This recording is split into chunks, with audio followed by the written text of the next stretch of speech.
तो आपको पता है कि जो पदार्थ होता है वो किससे मिलकर बना होता है? परमाणुओं से।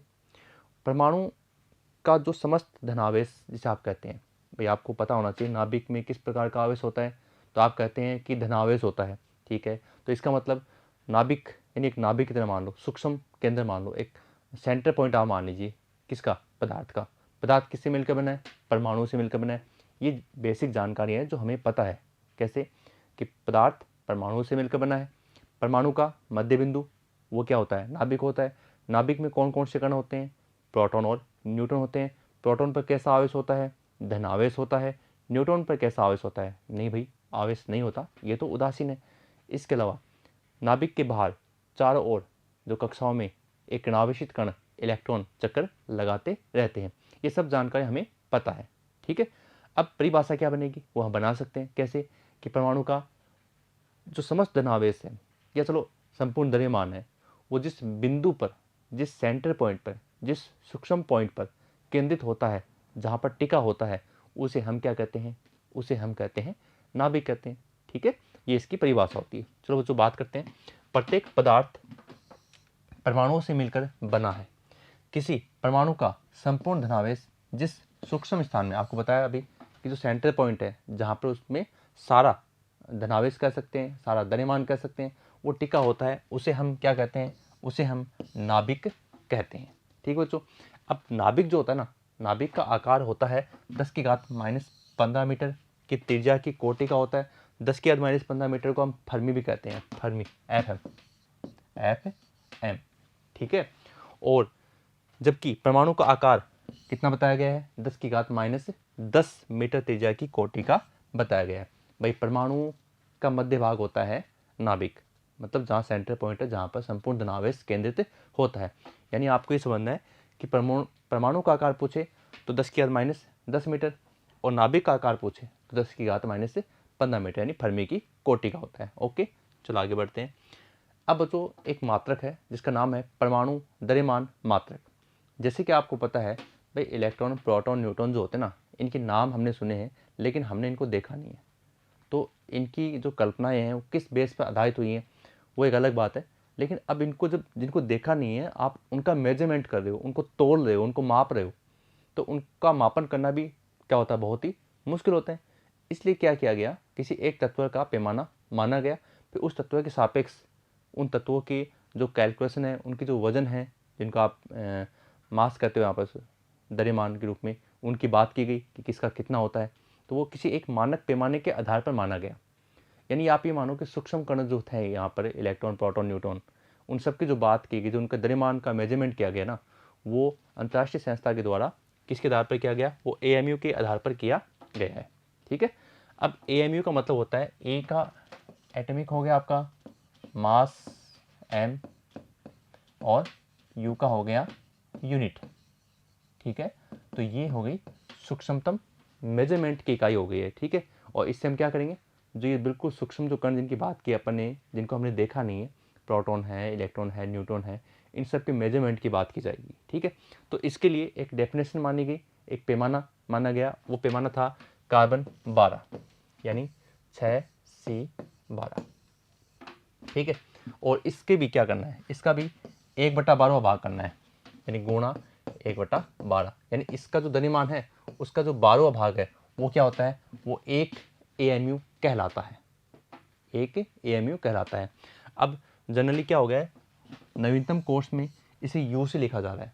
पहले AMU से लिखा जाता था पूरा का पूरा। अब नवीनतम कोर्स में इसको ओनली स्मॉल u से लिखते हैं। तो आप समझ आना, U का मतलब है यहाँ पर AMU। ठीक है, तो छोटा सा प्रश्न बन सकता है कि एक AMU परमाणु द्रव्यमान मात्रक किसे कहते हैं।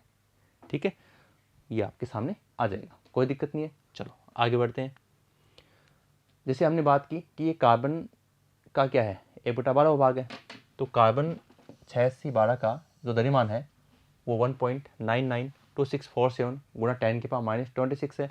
इसमें हम क्या करेंगे? 1/12 का मतलब 12 का भाग दे देंगे, मतलब गुणा 1/12 हो गया ना। ठीक है, भाग देने से ये बन रहा है जो आपको याद भी है, लगभग प्रोटॉन का द्रव्यमान अपन बोलते हैं 1.67 गुणा 10⁻⁻27, या न्यूट्रॉन के लिए बोलते हैं 1.67 गुणा 10⁻⁻27, तो ऑलमोस्ट 1.66 गुणा 10⁻⁻27 kg।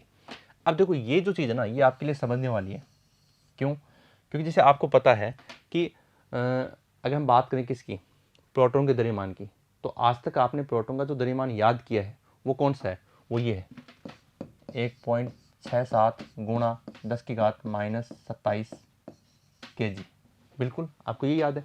लेकिन अब देखिए एक यू में कितने kg, ये लीजिए, तो 1 kg में कितना हो जाएगा?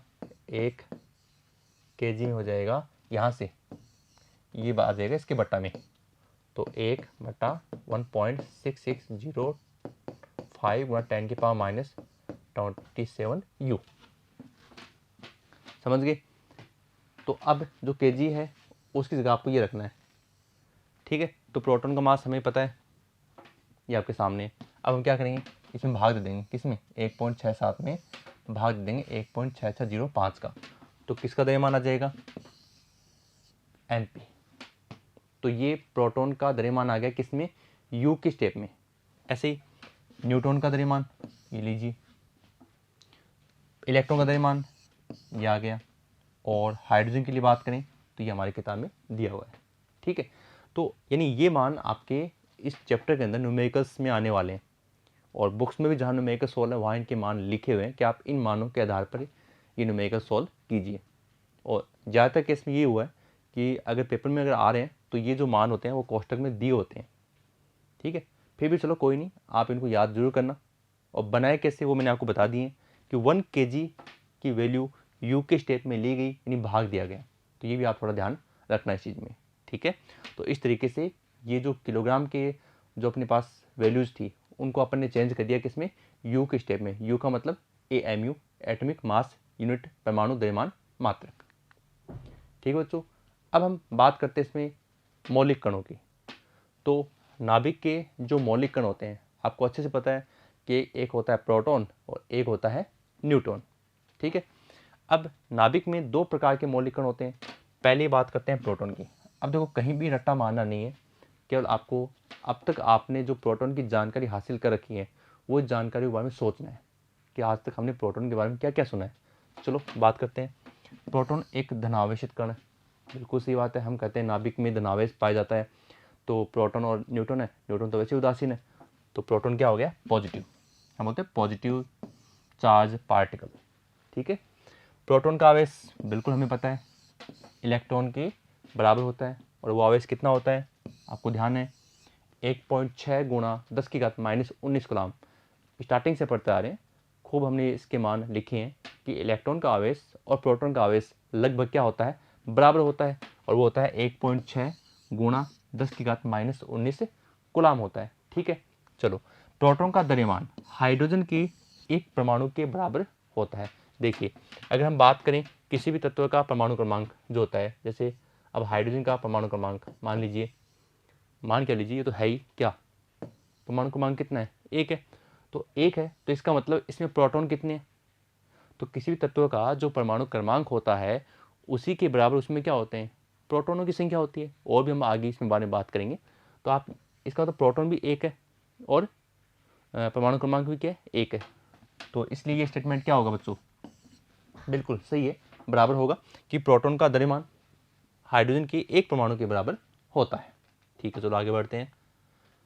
कितना होता है बात कर लेते हैं। लगभग 1.67। देखो हम याद करते हैं 1.67 ताकि न्यूट्रॉन वाला भी याद हो जाए।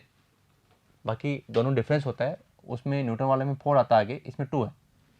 ठीक है, तो 1.6726 10⁻⁻27 kg। और प्रोटॉन को किससे लिखते हैं भाई? 1p1 से लिख सकते हैं। ये आपको बताया गया कि ये हाइड्रोजन के एक परमाणु के बराबर होता है, तो वहाँ से भी अपन लिख सकते हैं। तो 1p1 या 1h1 से इसको हम दर्शाते हैं प्रोटॉन को। ठीक है, चलो बिल्कुल सिंपल सी जानकारी चल रही है, जो हमने छोटी कक्षाओं में पढ़ी है वही जानकारी आपके सामने आ रही है। ठीक है, तो ये सब चीज़ें आपको याद हैं क्योंकि आप शुरुआत से इनको पढ़ रहे हो। और अब हम ये जो पढ़ रहे हैं ना, ये न्यूट्रॉन आ गया, तो न्यूट्रॉन को भी वैसे ही सोचो जैसे प्रोटॉन को सोचा कि आज तक हमने न्यूट्रॉन के बारे में क्या क्या जाना, क्या क्या सुना है। ठीक है, तो न्यूट्रॉन बिल्कुल क्या होता है? एक बिना आवेश का कण होता है जिसे हम कहते हैं उदासीन कण। ठीक है, इसका द्रव्यमान बिल्कुल हम तो दोनों का बराबर ही याद रखते हैं 1.67 1.67, लेकिन फ़र्क होता है उसमें 26 लिखा हुआ था, इसमें 49 है, 1.6749 गुणा 10⁻27 kg, ठीक है। और प्रोटॉन को दर्शाते किससे हैं, 0 N1 से दर्शाते हैं, उसे P से प्रोटॉन को 1p1 से या 1h1 से दर्शाया था, या हम दर्शा रहे किससे, 0 N1 से दर्शाते हैं। न्यूट्रॉन नाभिक में क्या होता है, स्थायी होता है, और नाभिक से बाहर क्या होता है, अस्थायी होता है। भाई न्यूट्रॉन मिलता कहाँ है, भाई हम पढ़ क्या रहे हैं, हम ये तो पढ़े नाभिक के 2 मौलिक कण, तो नाभिक के मौलिक कण कहाँ मिलते हैं, नाभिक में मिलेंगे, ठीक है। तो यहाँ पर आप बताएंगे कि जो स्टेबिलिटी होती है, ठीक है ना, किसकी, न्यूट्रॉन की, वो कहाँ होती है, वो केवल नाभिक में होती है। नाभिक से बाहर तो ये क्या हो जाता है, अस्थायी हो जाता है। बात करते हैं न्यूट्रॉन का प्रोटॉन में और प्रोटॉन का न्यूट्रॉन में रूपांतरण। एग्जाम में भी पूछा गया है कि मुक्त क्षय को दर्शाने वाला समीकरण लिखिए। मुक्त क्षय का मतलब होता है फ्री डिके, मुक्त क्षय, फ्री डिके, तो इसको दर्शाना है, तो उसका समीकरण लिखिए। तो ये वो दोनों समीकरण है जो इसके उत्तर के रूप में आती हैं। यानी आपको ध्यान होगा आवेश संरक्षण नियम चैप्टर 1 के अंदर, और उसमें आपको बताया गया था कि अभिक्रियाएं भी क्या करती हैं, आवेश संरक्षण नियम का पालन करती हैं। एक साइड में जितने इलेक्ट्रॉनों का चार्ज है उतना ही दूसरी साइड में उतना ही चार्ज होना चाहिए। तो यहाँ हम बात करते हैं संख्या की, तो संख्या देखिए आप 0 N1 है, ठीक है। अब 0 N1 है तो यहाँ देखिए 1 है, ठीक है। हम बदलें किसको, न्यूट्रॉन को प्रोटॉन में, न्यूट्रॉन को प्रोटॉन बदल रहे हो तो यहाँ 0 यहाँ 1 है। भाई इतना तो हमें पता है कि न्यूट्रॉन का निशान क्या है, 0 N1, प्रोटॉन का निशान क्या है, 1p1, ठीक है। अब देखिए 0 और 1 बैलेंस तो नहीं हो रहा, तो अब हमें क्या लेना पड़ेगा, हमें लेना पड़ेगा -1, और -1 E0। अब बैलेंस हो गया, देखो 1 + 0 1 हो गया, 1 - 1 को अगर ऐड करते हैं तो 0 आ गया, और साथ में यहाँ निकलती है एंटी न्यूट्रिनो। अब आप सोचेंगे सर ये क्या आ गया, तो एंटी न्यूट्रिनो का मतलब होता है ये एक प्रकार की परिकल्पना होती है। देखिए संसार में क्या है, जैसे हम लोग खड़े हैं यहाँ पर, तो चारों तरफ हमारी क्या है, रेडिएशन है, और असंख्य रेडिएशन है जिसको अपने को आप देख नहीं सकते, मतलब अलग प्रकार की विद्युत चुंबकीय तरंगें आपके चारों तरफ घूम रही है। वैसे सीधी सी बात है, मोबाइल का जो टावर है हर प्रकार से हर जगह पर रेंज दिखा रहा है, तो इसका मतलब उनकी तरंगें भी तो घूम रही हैं, तो वो अदृश्य शक्ति है जो ये सब कर रही है, मतलब विद्युत चुंबकीय तरंगों के रूप में। ठीक उसी प्रकार से यहाँ हम न्यूट्रॉन को बदल रहे हैं किसमें, प्रोटॉन में, तो उसके लिए भी क्या चाहिए, एक प्रकार की एनर्जी चाहिए, तो वो यहाँ पर क्या है, एंटी न्यूट्रिनो है। और इसी का उल्टा अगर हम देखें तो यहाँ जाइए आप 1p1 प्रोटॉन की बात करें, तो प्रोटॉन की अगर बात करते हो तो प्रोटॉन को बदलो किस में, न्यूट्रॉन में, तो न्यूट्रॉन बदलोगे तो देखो यहाँ 1 है, यहाँ पर 0 है, बात बनी नहीं बनी, तो आप यहाँ +1 ले आओ, यहाँ -1 था, यहाँ +1 है। अब इसे तो कहते हैं इलेक्ट्रॉन, -1 है तो, और +1 अगर आ गया तो उसे कहते हैं इलेक्ट्रॉन का ही भाई है, लेकिन वो प्लस में है, जिसे हम कहते हैं पॉजिट्रॉन, ठीक है। और ये आगे 0 N1 और साथ में बन गया पॉजिट्रॉन, और ये आएगा न्यूट्रिनो, उसका उल्टा ही तो है भाई। अब हम आप क्या कर रहे हो, आप प्रोटॉन को न्यूट्रॉन बदल रहे हो, तो इसको बोलते हैं न्यूट्रिनो परिकल्पना। और यहाँ हमने न्यूट्रॉन को प्रोटॉन बदला तो इसका रिवर्स हो गया एंटी न्यूट्रिनो, तो हमने बाहर लगा दिया, इसमें बाहर नहीं है, ठीक है। तो ये हो गया आपके इलेक्ट्रॉन, प्रोटॉन को न्यूट्रॉन में, न्यूट्रॉन को प्रोटॉन में रूपांतरण, ठीक है। इलेक्ट्रॉन यहाँ पर बनेगा लेकिन यहाँ, और पॉजिट्रॉन यहाँ बनेगा, ओके। अब देखो एक और पॉइंट हम देख लेते हैं, क्योंकि कई बार हमारे दिमाग में रहता है। देखिए प्रोटॉन का द्रव्यमान 1.67 हमें याद है, आगे कितना है 2, Mn न्यूट्रॉन का द्रव्यमान 1.67, आगे कितना है 4।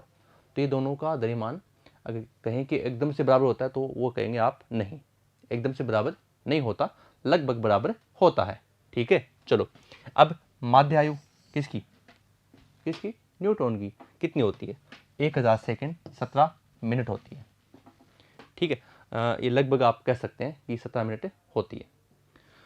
तो अब देखो ये लगभग में है, ये एकदम आप एग्जैक्ट निकालेंगे तो 1000 सेकेंड हम बुक्स के हिसाब से चल रहे हैं, और आपको पता है वैसे 1 मिनट में कितनी सेकंड होती है, 60 सेकंड होती है।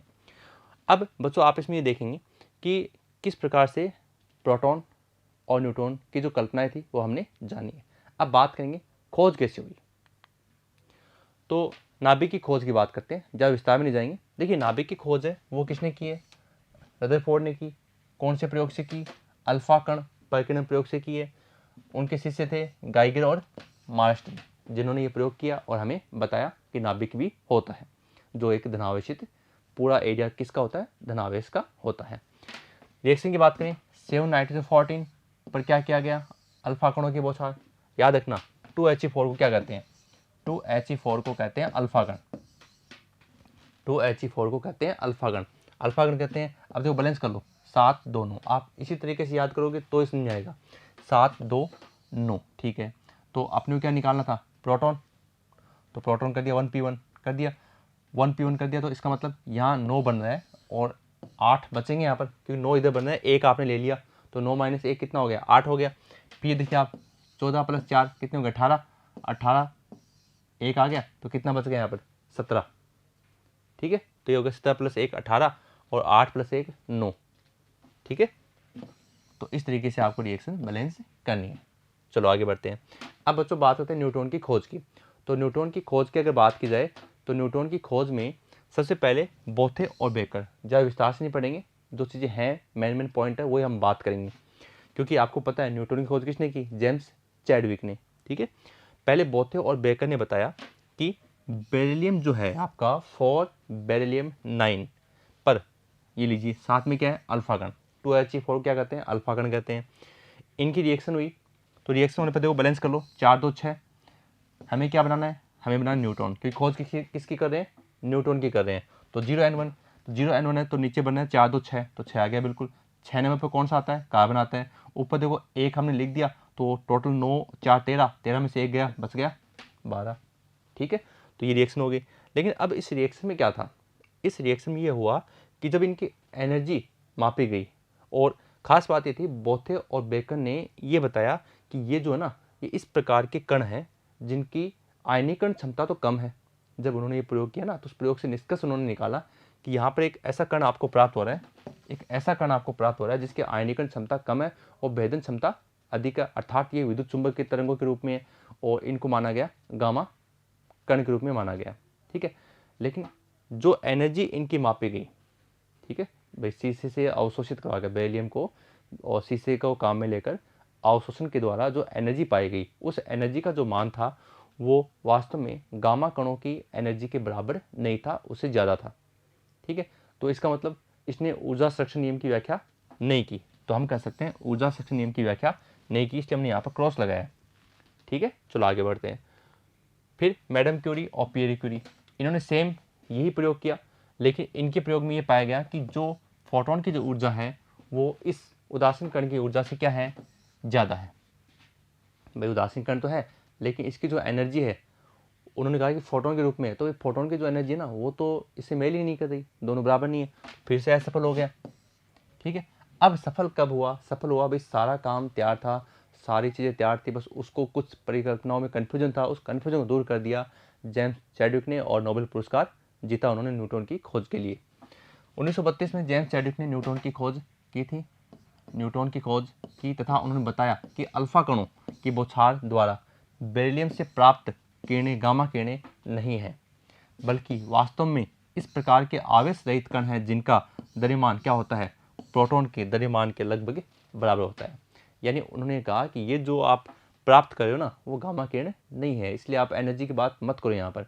और यहाँ पर जो प्राप्त हो रहा है ना आपको, उस पर किसी प्रकार का चार्ज नहीं है, और चार्ज नहीं, लेकिन जो द्रव्यमान है वो लगभग किसके बराबर आ रहा है, वो प्रोटॉन के बराबर आ रहा है। तब इसको कहा गया भाई ये तो क्या है, न्यूटन है। तो इस प्रकार से न्यूटन की खोज हुई। अब बच्चों एक छोटी सी बात है, लेकिन हमें कई बार इसमें समस्या आ जाती है, और जिसे ये चीज़ आती है ना, बिल्कुल आसान बात है, लेकिन कई बार क्या होता है हमें कन्फ्यूजन हो जाता है, इसलिए हमने इसे यहाँ पर शामिल किया है। और अब हम इसके बारे में जानेंगे कि ये जो रासायनिक प्रतीक चिन्ह है ना, इसमें हमें क्या क्या चीज़ें मिल जाती हैं, जब वो अगर आपको बता दिया जाए तो आप उससे क्या क्या चीज़ें आराम से निकाल सकते हैं। तो देखिए आपको एक फॉर्मेट मिलेगा, जेड अक्ष है, जेड अक्ष और ए, ठीक है। जेड अक्ष ए में जो अक्ष लिखा हुआ ना, वो उस दिए गए तत्व का नाम होता है। जैसे फॉर एग्जांपल मान लीजिए 2He4, 2He4, ठीक है। अब 2He4 है, तो अक्ष की जगह हमने क्या कर दिया, He, तो He यहाँ पर क्या हो गया, अक्ष का मतलब हो गया तत्व का नाम हो गया, और तत्व का नाम यहाँ पर क्या हो गया, हीलियम हो गया, ठीक है। अब जेड क्या है, जेड होता है परमाणु क्रमांक, किसी तत्व का परमाणु क्रमांक ही उसमें उपस्थित प्रोटॉनों की संख्या और इलेक्ट्रॉनों की संख्या को दर्शाता है। मतलब जैसे यहाँ पर 2 लिखा हुआ है, तो ये इस हीलियम का क्या है, ये इस हीलियम का परमाणु क्रमांक है। फिर ये परमाणु क्रमांक क्या होता है, प्रोटॉनों की संख्या, मतलब इसके अंदर प्रोटॉन कितने हैं, आप कहेंगे 2 हैं। और ये क्या होता है, इलेक्ट्रॉन की संख्या, कितनी इलेक्ट्रॉन है, 2 है। अर्थात किसी भी तत्व के अंदर धनावेश और ऋणावेश की मात्रा हमेशा क्या होती है, बराबर होती है, समान होती है। ठीक है। और ये जो आपका ऊपर जो लिखा हो ना यहाँ पर ए, इस ए का मतलब होता है द्रव्यमान संख्या, कि वास्तव में इसका द्रव्यमान कितना है, और वो बनता है P plus N C. P plus N C, P का मतलब है प्रोटॉन की संख्या, N का मतलब है न्यूट्रॉनों की संख्या, और दोनों से मिलकर बन जाता है नाभिक। P प्लस एन, नाभिक में दोनों कण होते हैं ना, मौलिक कण। ठीक है। और प्रोटॉन और न्यूट्रॉन दोनों को मिलाकर कहते हैं न्यूक्लियन। न्यूक्लियन किसे कहते हैं, प्रोटॉन व न्यूट्रॉन दोनों को मिलाकर क्या कहते हैं, न्यूक्लियन कहते हैं। अब अगर आपसे पूछें कि न्यूट्रॉनों की संख्या कितनी है, तो देखो क्या करेंगे भाई, हमें पता है ए बराबर क्या है, ए बराबर है P प्लस एन। ठीक है। और तो हमें निकालना क्या है, हमें तो एन निकालना है, तो एन बराबर ये हो गया A माइनस पी। ठीक है। तो यहाँ पर लिख देंगे A माइनस पी। तो इस प्रकार से हम किसी भी तत्व के रासायनिक प्रतीक चिन्ह से ये इतनी सारी बातें हम काम में ले सकते हैं। तत्व का नाम पता करेंगे, परमाणु क्रमांक, इलेक्ट्रॉन संख्या, प्रोटॉन संख्या, न्यूक्लियनों की संख्या, द्रव्यमान संख्या का मतलब न्यूक्लियनों की संख्या, और साथ में न्यूट्रॉनों की संख्या। तो ये अपन यहाँ से ज्ञात कर सकते हैं। फॉर एग्जाम्पल देखिए, जैसे अब ये एग्जाम्पल है 7 नाइट्रोजन 14, समझिए आप इसको। देखिए आपको बताया गया था जेड अक्ष ए, तो इसका मतलब परमाणु क्रमांक कितना होगा, बताओ, 7। ठीक है। प्रोटॉन कितने होंगे, आपको बताया कि परमाणु क्रमांक का मतलब ही क्या है, प्रोटॉनों की संख्या, और उसका मतलब क्या है, इलेक्ट्रॉनों की संख्या। तो प्रोटॉन की संख्या 7, इलेक्ट्रॉनों की संख्या 7। अब न्यूट्रॉनों की कितनी होगी, तो देखो न्यूट्रॉन की कैसे निकालेंगे भाई, P प्लस एन बराबर क्या है, ए है। ठीक है। तो P का तो आपको पता है 7 आ गया, न्यूट्रॉन मान लो अक्ष, और बराबर ए का मान देखो ऊपर लिखा हुआ है, ऊपर की संख्या क्या होती है, द्रव्यमान संख्या, तो यहाँ लिख देंगे अपन 14। अब अक्ष बराबर कितना आ जाएगा, 14 माइनस 7 और बराबर 7। ठीक है। तो न्यूट्रॉन की संख्या कितनी आ गई, 7 आ गई, ए उसमें ऊपर लिखा हुआ है 14, 14। चलो इसी प्रकार एक और एग्जाम्पल करते हैं, ये हमारी बुक में भी दिया हुआ है 79। तो क्या हो गया, इसका परमाणु क्रमांक हो गया। P जो है वो मतलब है प्रोटॉन की संख्या कितनी है, 79 है, कि परमाणु क्रमांक के बराबर होती है। इसी प्रकार से इलेक्ट्रॉन की संख्या भी उसके बराबर होती है। न्यूट्रॉन की संख्या कितनी होती है, 118 होती है, मतलब 197 में से माइनस कर देंगे 79, तो ये आ गया 118। और ए आपकी द्रव्यमान संख्या कितनी है, 197, 197। ओके। चलो अब बच्चों हम बात करते हैं नाभिक के प्रकार की। यहाँ से भी बच्चों छोटे क्वेश्चन आते हैं एग्जाम के अंदर, तो इनका भी महत्व है, तो इनकी बात कर लेते हैं, लेकिन बहुत ही आसान है। क्यों, क्योंकि इनकी हेडिंग के अंदर ही सारा मैटर छुपा हुआ है। हेडिंग को समझ लो, पूरा टॉपिक सोल्व, कोई दिक्कत नहीं है। कैसे, देखिए नाभिक के प्रकार, पहला प्रकार है समस्थानिक। समस्थानिक के अंदर आप देखिए वे नाभिक, देखो सम स्थानिक मतलब समान स्थान, स्थान मतलब आवर्त सारणी में समान स्थान, मतलब परमाणु क्रमांक से, कि इनका परमाणु क्रमांक क्या रहेगा, सेम रहेगा। तो चाहे तो आप ये कह दें कि वे नाभिक जिनके परमाणु क्रमांक समान, चाहे आप ये कह दीजिए कि जिनका परमाणु क्रमांक यानी प्रोटॉन की संख्या समान या इलेक्ट्रॉनों की संख्या समान, वो क्या होते हैं, वो आपके समस्थानिक होते हैं। वे नाभिक जिनके परमाणु क्रमांक क्या होते हैं, समान होते हैं, लेकिन द्रव्यमान संख्या क्या होती है, भिन्न भिन्न होती है। द्रव्यमान संख्या भिन्न भिन्न होती है, क्या कहलाते हैं, समस्थानिक कहलाते हैं। कोई समस्या नहीं है। ठीक है, समस्थानिक कहलाते हैं। अब देखो इसके एग्जाम्पल की बात करें तो हाइड्रोजन के तीनों समस्थानिक 1H1, 1H2, 1H3। अब बताओ ये किस प्रकार के टाइप में आते हैं नाभिक के, तो आप कहेंगे यहाँ भी 1 है, यहाँ भी 1 है, यहाँ भी 1 है, मतलब परमाणु क्रमांक तीनों का सेम है। द्रव्यमान संख्या 1, 2, 3, द्रव्यमान संख्या क्या है, भिन्न भिन्न है। ठीक है। रासायनिक गुण क्या हो जाएंगे, समान हो जाएंगे। क्यों, आवर्त सारणी में इनका स्थान क्या है, समान है। भौतिक गुण इनके भिन्न भिन्न हो सकते हैं, क्योंकि द्रव्यमान संख्या ए है, एरिया बढ़ेगा तो उसमें भौतिक गुण क्या होते हैं बच्चों, बढ़ जाते हैं, अलग अलग रूप में यानी भिन्न भिन्न हो जाते हैं। चलो ये तो हो गया समस्थानिक। अब समस्थानिक में अपनी किताब में एक खास बात दी हुई है कि तत्व के सबसे ज़्यादा स्वर्ण जो ना, सोना, गोल्ड, उसके 32 समस्थानिक होते हैं, ये अपनी किताब कहती है और उसी के हिसाब से हमें पढ़ना है, ठीक है। जिनकी द्रव्यमान संख्या कहाँ से कहाँ तक है, 173 से 204 तक है, ओके।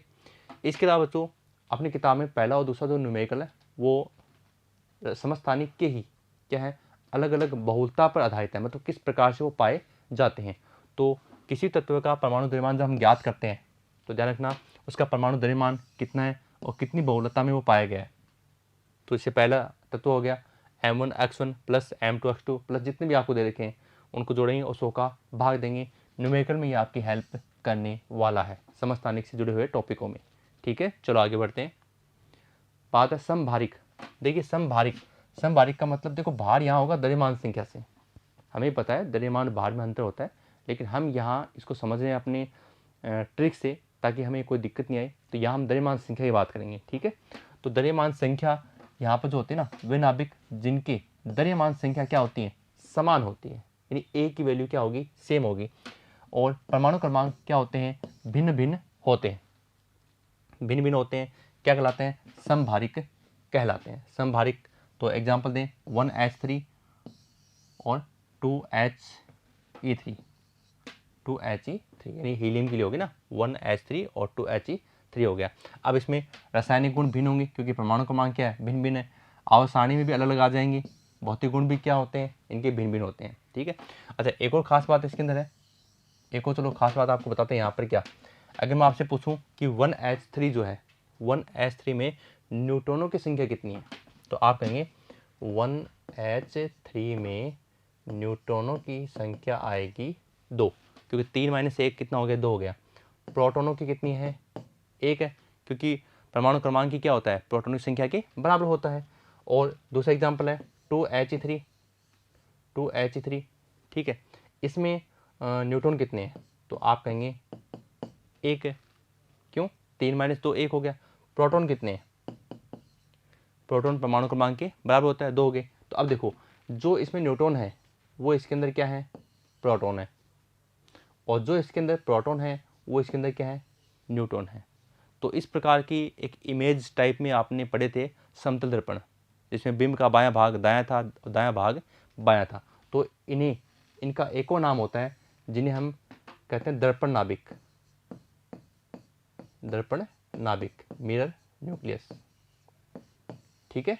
इस बात का ध्यान रखें, या प्रतिबिंबी नाभिक, ठीक है। तो इस बात का आप विशेष ध्यान रखें। ये हो गया हमारा समभारिक। चलो आगे बढ़ते हैं। सम न्यूट्रॉनिक, अब देखो नाम में क्या लिखा हुआ है, न्यूट्रॉन, सम यानी समान। तो वे नाभिक जिनमें न्यूट्रॉनों की संख्या क्या होती है, समान होती है, क्या कहलाते हैं, वो सम न्यूट्रॉनिक कहलाते हैं। कोई दिक्कत आपको इसमें नहीं होनी चाहिए। बात करते हैं, देखिए 80Hg198, चलो चेक करो न्यूट्रॉन की संख्या कितनी है, कैसे निकालेंगे भाई। हमें पता है P + N बराबर क्या है, A है। हमें निकालना है N, तो N बराबर ये हो जाएगा A - P, ठीक है। अब A का मतलब तो है ऊपर वाली संख्या, ये लीजिए 198, और माइनस यहाँ पर P यानी प्रोटॉन होता है परमाणु क्रमांक के बराबर 80, घटा दिया कितना आ गया 118। यहाँ जाइए 79, तो क्या हो गया प्रोटॉन, A की वैल्यू कितनी है 197, सोल्व कर दिया कितना आ गया 118। रासायनिक गुण भिन्न भिन्न है, भौतिक गुण भी क्या है, भिन्न भिन्न होते हैं। एक और इसमें कई बार आ जाता है समावी, तो किताब में ज़्यादा इसके बारे में है नहीं, तो अपन भी इसको सिंपल तरीके से पढ़ते हैं। परमाणु क्रमांक होता है समान, द्रव्यमान संख्या समान, रेडियो एक्टिव गुण होते हैं भिन्न भिन्न, ये ध्यान रखना। रेडियो एक्टिव गुण क्या होते हैं, भिन्न भिन्न होते हैं, ओके। नाभिक आकार हम स्टार्टिंग में पढ़ चुके हैं कि नाभिक आकार होता है 10⁻15 मीटर त्रिज्या की कोटि का होता है। अब बच्चों देखो बहुत शानदार टॉपिक है, यहाँ से एग्जाम में न्यूमेरिकल आते हैं और आप उसको सोल्व करेंगे 101% करेंगे। कैसे, देखिए नाभिक की त्रिज्या एवं द्रव्यमान संख्या में संबंध। नाभिक की त्रिज्या को हम लिखेंगे R से, द्रव्यमान संख्या को हम लिखते हैं A से। इनमें एक संबंध होता है, वो संबंध हमें ध्यान रखना है, क्या कि नाभिक की त्रिज्या द्रव्यमान संख्या के 1/3 घात के क्या होती है, समानुपाती होती है। नाभिक की त्रिज्या R समानुपाती होती है A की 1/3 घात, तो 1/3 घात आप यहाँ लगा देंगे तो हो जाएगा R समानुपाती A की 1/3 घात, ओके। अब इसे हम बराबर करेंगे, बराबर करते ही हमें लेना पड़ेगा यहाँ पर नियतांक, और नियतांक होगा यहाँ पर आर नोट। ठीक है, आर नोट क्या होता है, एक नियतांक है जिसका मान होता है 1.2 फर्मी। फर्मी मतलब 10 की घात -15 मीटर। 1.2 गुणा 10 की घात -15 मीटर, ये क्या आ गया यहाँ पर फर्मी में आ गया। ठीक है, अब ये तो चलो अपना संबंध आ गया। तो एक नंबर का प्रश्न तो यहाँ से आ जाएगा क्या, कि नाभिक की त्रिज्या और द्रव्यमान संख्या में संबंध दर्शाने वाला समीकरण लिखिए, हो गया। लेकिन कई बार क्या होता है, न्यूमेरिकल्स में भी हमें हेल्प मिलती है। हमारी बुक में भी इस टाइप के न्यूमेरिकल हैं कि अगर हमें दो अलग अलग नाभिक दे दिए जाएं तो क्या होता है, उसमें एक तो होता है R1 मतलब R2 त्रिज्याओं के लिए, एक द्रव्यमान संख्या A1 और A2, तो उनमें एक संबंध बन जाता है। और एक संबंध बन जाता है तो पहले के लिए तो कोई आ जाएगा, 1 के लिए 1 आ जाएगा, 2 के लिए 2 आ जाएगा। अब R नोट से R नोट कट जाएगा तो क्या बचेगा, ये बचेगा। और आगे बात करते हैं, भाई संबंध तो हमें पता चल गया क्या था, कि R बराबर R नोट A की पावर 1/3। अब हमने दो नाभिकों के लिए इसको अलग अलग कर दिया। कैसे किया, R1 बराबर R नोट A1 1/3 और R2 R नोट A2 1/3 भाग दिया, ये कैंसिल हो गए और ये आपका पहला मान आ गया। और इसमें अगर 1/3 को अगर हम इधर ले जाएं तो 3/1 मतलब 3, ये आ गया। अब बच्चों क्या होता है, यहाँ से न्यूमेरिकल बन जाते हैं। कैसे, जैसे अगर मैं आपसे कहूँ कि दो नाभिक है और उनकी त्रिज्याओं का जो अनुपात है, त्रिज्याओं का अनुपात वो है 1:2, 1:2 है। ठीक है, अब 1:2 है तो आप ये बताइए उनकी द्रव्यमान संख्याओं का अनुपात क्या होगा।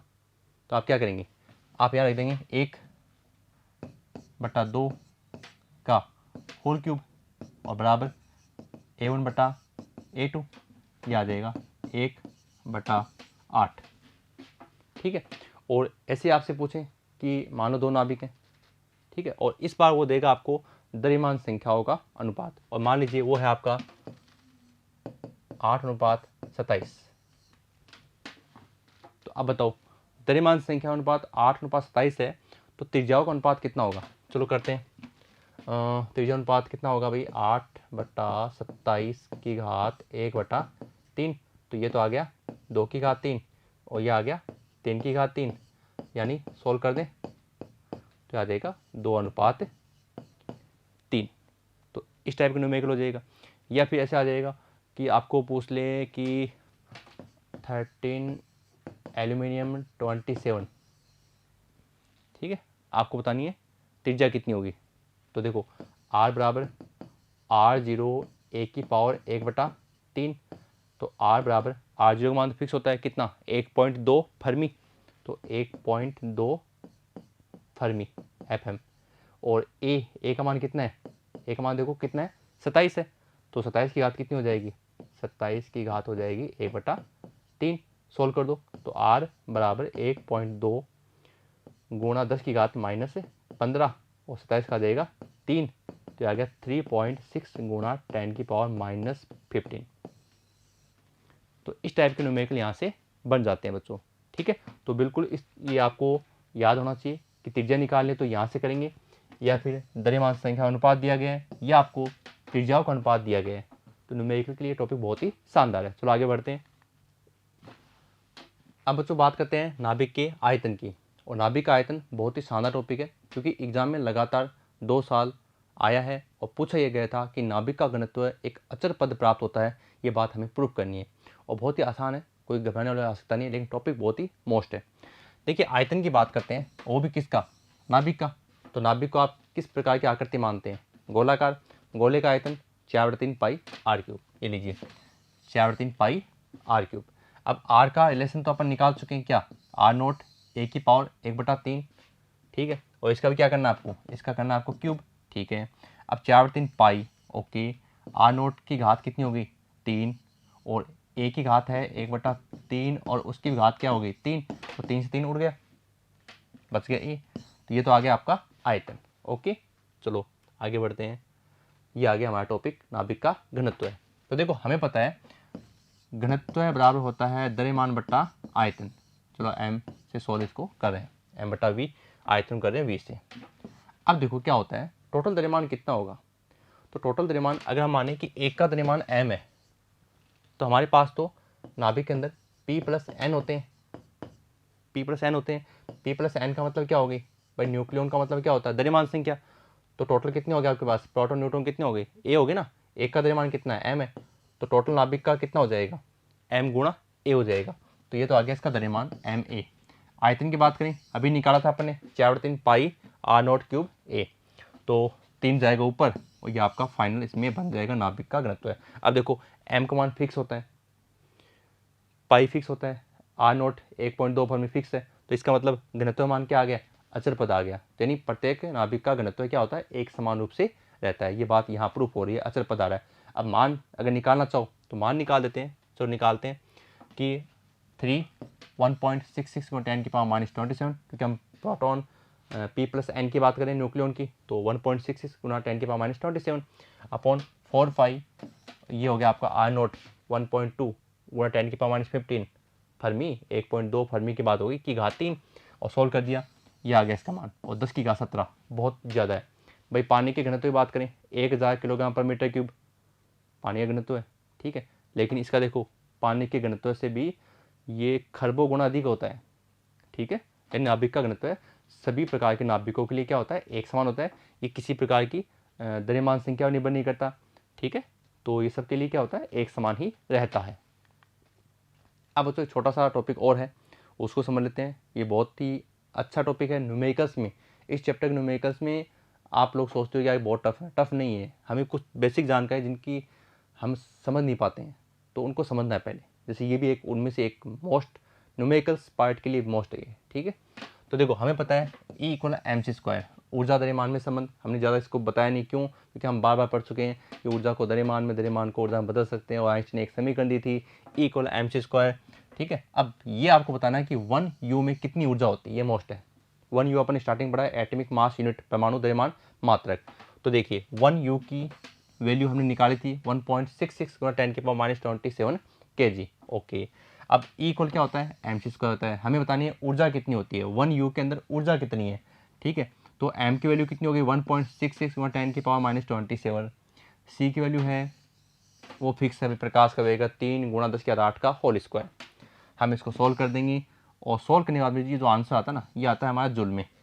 लेकिन आपको पता है 1 EV में कितने होते हैं, 1.6 × 10⁻19 जूल, और 1 जूल में होते हैं ये वैल्यू, ठीक है। तो ये हम क्या करेंगे, जो मान आ रहा है उसमें 1.6 × 10⁻19 का भाग दे देंगे, तो हमारा आंसर किस में आ जाएगा, EV में। और डायरेक्ट जनरल साइंस की बात है, याद कर लेना इसको, डायरेक्ट याद कर लेना, गुणा भाग करने की आवश्यकता नहीं है। जनरल साइंस की बात है कि ऊर्जा कितनी होती है, 931.5 m का मतलब यहाँ पे मेगा 10 की घात 6 इलेक्ट्रॉन वोल्ट होती है, ठीक है बच्चों, बहुत आसान सी बात है। अब एग्जाम्पल 2 आपकी किताब का एग्जाम में आया हुआ है। क्या पूछा है कि 1 ग्राम पदार्थ है, 1 ग्राम पदार्थ है, पहले इसको सॉल्व कर लो। 1 ग्राम को बदल लो पहले किलोग्राम में, कितना, 10⁻³ क्योंकि 1 किलोग्राम में होते हैं 1000 ग्राम, तो 1 ग्राम में हो जाएगा 1/1000, चेंज कर दिया 10⁻3, ठीक है। अब क्या करना है, उसके बराबर कितनी ऊर्जा होती है वो आपको बतानी है। चलो अब देखो E = mc², m का मान तो 10⁻3 हो गया, c² प्रकाश का वेग, सोल्व कर दिया, ये हो गया 9 × 10⁻16 हो गया। तो ये तो आ गया आपका जूल में। अब हम इसको बदलेंगे किसमें, EV में। आपको पता है EV में कैसे बदलते हैं, भाग देंगे और ये हमारा आंसर आ गया, बिल्कुल सिंपल से है। तो ये अगर हमें टॉपिक याद होते ना, तो हम इसको बिल्कुल ही आसानी से न्यूमेरिकल को सोल्व कर सकते हैं। एग्जाम्पल नंबर 1 की बात करें, दूसरा हो गया, अब ये पहला है। लोहे के नाभिक का द्रव्यमान हमें दिया गया है 55.85 U, और ए कितना है, 56 है। इसका नाभिक के घनत्व ज्ञात कीजिए। निकालते हैं, घनत्व बराबर होता है द्रव्यमान बट्टा आयतन। पहले द्रव्यमान की बात करो, फिर आप करो आयतन की। तो देखो ये आपको दिया गया है, ये 56 है, ठीक है। अब 1 AMU की वैल्यू आपको पता है, ये लीजिए, अब सोल्व कर दीजिए आप इसको गुणा करके, ये आ गया kg में। U में था, किस में लिया है, kg में लिया है। भाई MK सिस्टम ना है ना, तो kg में लिया है, ओके। आयतन की बात करें तो 4×3 पाई r³, r का मान रख दिया, 3 से 3 उड़ गया, यहाँ क्यूब आ जाएगा, यह आ गया, मान रख दिया r0, और a की वैल्यू कितनी है, 56 है, यह आ गया आपका क्या, आयतन। द्रव्यमान निकाल दिया, आयतन निकाल दिया। अब क्या करना है, घनत्व है बराबर द्रव्यमान बट्टा आयतन, तो लीजिए द्रव्यमान और बट्टा में आयतन, सोल्व कर दिया। मात्रक बताओ, मात्रक क्या होगा घनत्व का, किलोग्राम पर मीटर क्यूब। क्यों, क्योंकि रो बराबर होता है m/v, m का तो हो गया किलोग्राम में, v का हो गया मीटर क्यूब में, ठीक है। और वही 10⁻17। नाभिक का घनत्व लगभग सबका एक समान रहता है, ये एक अचल पद के रूप में प्राप्त होता है। तो इस प्रकार हमने इस शानदार वीडियो के अंदर नाभिक की संपूर्ण जानकारियों का निचोड़ निकाल दिया है। और अब हम इस नाभिक की जानकारी के साथ आगे बढ़ेंगे और बात करेंगे कि किस प्रकार द्रव्यमान क्षति होती है, प्रति न्यूक्लियन बंधन ऊर्जा और द्रव्यमान संख्या के मध्य ग्राफ बनता है। तो बच्चों मिलते हैं नेक्स्ट वीडियो में। धन्यवाद।